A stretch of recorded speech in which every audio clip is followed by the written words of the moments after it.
Hello student, आज हम लोग एक नेक्स्ट डिजीज़ के बारे में पढ़ने जा रहे हैं जिसका नाम है wilt of pigeon P. Pigeon P जो होता है उसका बोटेनिकल नेम है कजानस कजान, जिसको वर्नाकुलर नेम जो इसका यूज़ करते हैं उसे अरहर कहते हैं। तो अरहर में भी एक तरह का विल्ट होता है, डिजीज़ होती है, उसके बारे में हम पढ़ेंगे। तो wilt of pigeon P is the worst disease of red gram in India. इसके साथ ही जो कजानस कजान यानी कि अरहर है उसको रेड ग्राम भी कहते हैं। तो ये इंडिया में जो है बहुत ही कह सकते हैं बहुत बुरी तरह से अफेक्ट करने वाला डिजीज है। The loose reach very high where the crop has been growing for several year. Means जो लॉस होता है, जो नुकसान होता है वो बहुत अधिक मात्रा में होता है। और कहाँ पर अधिक मात्रा में होता है? जहाँ पर कुछ सालों के लिए लगातार जो रेड ग्राम की खेती की जाती है, कल्टीवेशन किया जाता है। This is very common disease specially in Maharashtra. Maharashtra में बहुत ही कॉमन तरह से इसको जाना जाता है। मध्य प्रदेश, उत्तर प्रदेश, बिहार एंड तमिलनाडु, तो ये सारे स्टेट दिए गए हैं जहाँ पर इस डिजीज़ का डिस्ट्रीब्यूशन होता है, जहाँ पर इस डिजीज़ के बारे में लोग जानते हैं। सिम्टम देखेंगे, the characteristic symptom is wilting of seedling and adult plant and it appear as if they have suffered from shortage of water. Means जो करेक्टरिस्टिक सिम्टम है वो है सीडलिंग का विल्टिंग हो जाना, सीडलिंग का विल्ट हो जाना। और इसके साथ साथ ही जो एडल्ट प्लांट है, जो नए पौधे हैं, उनमें इस तरह के लक्षण दिखाई देंगे जैसे वो पानी की कमी से जो है सफ़र कर रहे हैं, उसमें वाटर की जो है कमी हो गई है, इसलिए इनका लक्षण, यानी कि कह सकते हैं जो कैरेक्टर प्लांट में पानी की कमी से दिखाई देते हैं सेम टू सेम वही लक्षण इसमें दिखाई देते हैं विल्ट ऑफ पिजन पी के कारण। The wilting is characterized by gradual और sudden yellowing, withering and drying of leaf followed by drying of entire plant or some branches। Means जो इसके अलावा इसको और कैसे कह सकते हैं समझा जा सकता है, जाना जा सकता है। तो इसके लिए जो लीफ के पार्ट्स होंगे वो येलो हो जाएंगे एंड सूखने लगेंगे। क्या सूखने लगेंगे? इसके लीव्स और उसके साथ साथ उसके एंटायर प्लांट और कुछ ब्रांचेज। मीन्स इसके पहले सबसे पहले लीफ से इसका जो कह सकते हैं येलोइंग स्टार्ट होगी और ड्राइनेस स्टार्ट होगी। ड्राई होते होते इसके स्टेम के साथ साथ ब्रांचेज भी सूखने लग जाएंगी। Patches of wilted plant in the field में भी सीन। इसके साथ साथ ही विल्टेड प्लांट के जो विल्टेड प्लांट होंगे वो खेत में या कह सकते हैं फील्ड में जहाँ पर कल्टीवेशन किया जाता है वहाँ पर देखे जा सकते हैं। The main roots and base of the stem tissue are blackened either uniformly और specially in the early stage. Means starting जो स्टेज की होती है डिजीज़ की होती है उसमें जो मेन रूट होगा या जो स्टेम की बेस होती है, मीन्स सॉइल के आसपास का जो स्टेम होगा उस पर ब्लैक कलर के जो है स्पॉट भी दिखाई देंगे, ऐसे भी कैरेक्टर दिखाई देते हैं। इसके अलावा partial wilting is also common, only one side of the stem and root is affected and symptom are found only the side of the plant। Means जो मेन इसका कैरेक्टर है क्या है कि इसमें पार्शियल विल्टिंग होती है। मीन्स कोई एक साइड ही पौधे का पूरी तरह से अफेक्टेड होगा और इसके साथ साथ ही जो सिम्टम होंगे वो एक ही साइड, पौधे के एक ही साइड पर दिखाई देते हैं। The wood is the part that is most affected. इसका मोस्ट अफेक्टेड पार्ट जो होता है वो वुड होता है, यानी कि उसका जो लकड़ी वाला पार्ट होता है वो सबसे अधिक अफेक्टेड होता है। The black streak in the stem में run up to several feet. As a rule, most plants succumb completely to the disease. Kajal organism देखेंगे तो the disease is caused by fusarium. Fusarium से ही ये disease भी होती है। तो fusarium आब्जिस्पोरम जो स्पीसीज है इसकी, उससे ही इस डिजीज का जो स्टार्टिंग होता है। The fungus is mainly confined to the vascular tissue and is both inter and intracellular. Inter और इंट्रासेलुलर दोनों टाइप्स से इन्फेक्शन करता है और इसके टिश्यू में भी इन्फेक्शन करता है। The hyphae are colourless. इसका जो हाइफी होगा ऑक्सीस्पोरम फ्यूजेरियम का वो कलरलेस होते हैं। टर्निंग टू क्रीम और येलो विद द एज। और धीरे धीरे क्या होते हैं, पहले एक क्रीम कलर के कन्वर्ट होते हैं उसके बाद येलो होते जाते हैं।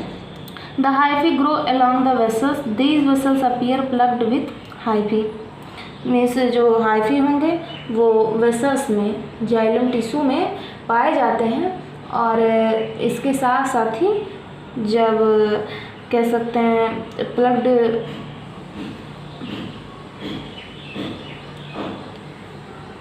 Toxin and enzymes have also been implicated in other fusarium infection resulting into disease syndrome। इसके साथ साथ ही डिजीज़ के इन्फेक्शन के कारण प्लांट में टॉक्सिन का भी फॉर्मेशन होता है।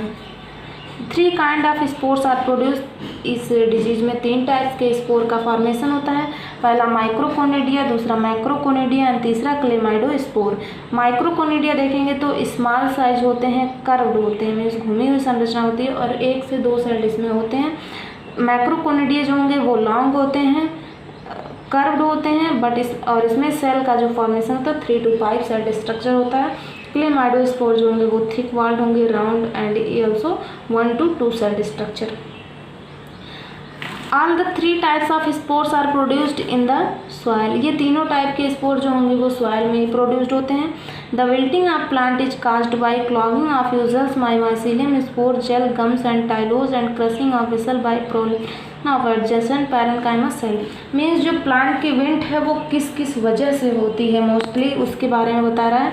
तो clogging of vessels by mycelium spores gels gums and tylosis and crushing of vessels. Means जो जाइलम वेसल्स हैं जो उसके कह सकते हैं प्लांट के टिश्यू वाला या कह सकते हैं वुडी पार्ट होता है उसको क्रश करने से भी इसके हाइफी जो है वो सॉइल में गिर जाते हैं और वहाँ पर सेव रहते हैं।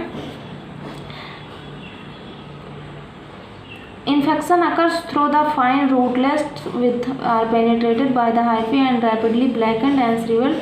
From the lateral, the fungus passes into the larger root, which are not directly penetrated by the hyphae unless injured. Means सबसे पहले क्या होता है कि बाय द वे अगर उस प्लांट के स्टेम में या कह सकते हैं जो सॉइल से अटैच उसका पार्ट है उसमें माइसिलियम पाए गए हैं और इसको क्रश कर दिया जाता है तो जो माइसिलियम होते हैं वो उस सॉइल में पड़े रहते हैं और जब फिर से अगेन उसमें सीड जो होती है वो डाली जाती है तो उस सीड के साथ भी इनका ग्रोथ भी स्टार्ट हो जाता है। The fungus is soil born.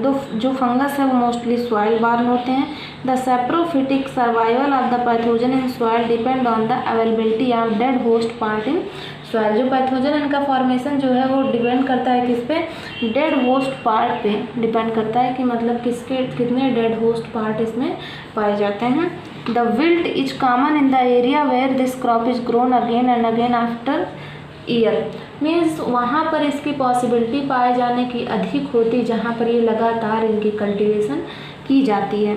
The fungus can withstand widely varying adverse condition including a pH range of 4 इसके लिए जो है एक कह सकते हैं कॉमन pH भी अवेलेबल होना ज़रूरी है और जिसका जो मेज़रमेंट किया गया है वो 4.6 to 9 and soil temperature has at 35 degree centigrade और जो सॉइल का टेम्परेचर होना चाहिए वो 35 डिग्री सेंटीग्रेड तक होना चाहिए।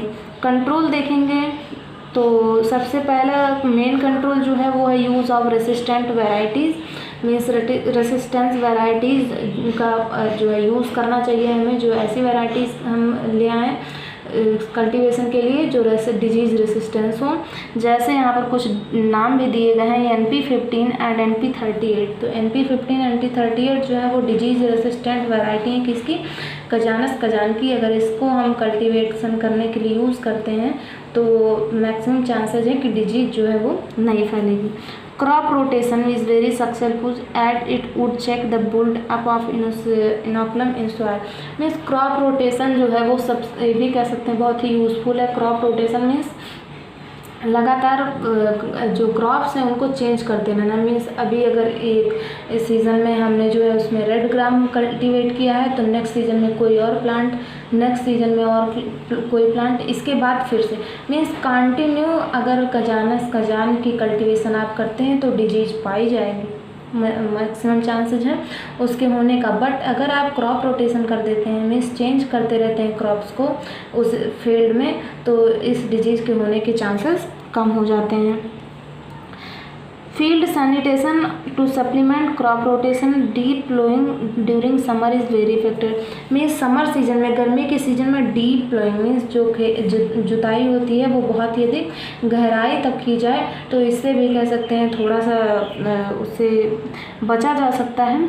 और mixed cropping with jowar is very affected. इसके साथ ही जो अगर हम उस खजाने यानी कि अरहर की खेती ज्वार की क्रॉप्स के साथ करते हैं तो ये भी बहुत ही अफेक्टेड है।